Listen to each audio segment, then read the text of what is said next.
Kalau Amerika berani masuk darat ke Iran, bukan perang sehari dua. Ini boleh jadi perang bertahun-tahun.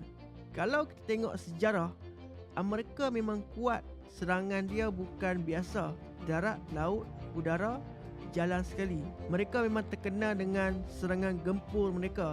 Ini yang dipanggil shoot and awi, serangan gempur habis-habisan.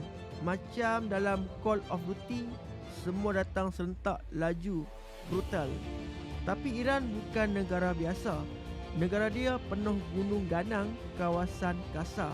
Ini bukan padang rata macam Iraq. Setiap bukit boleh jadi kubu.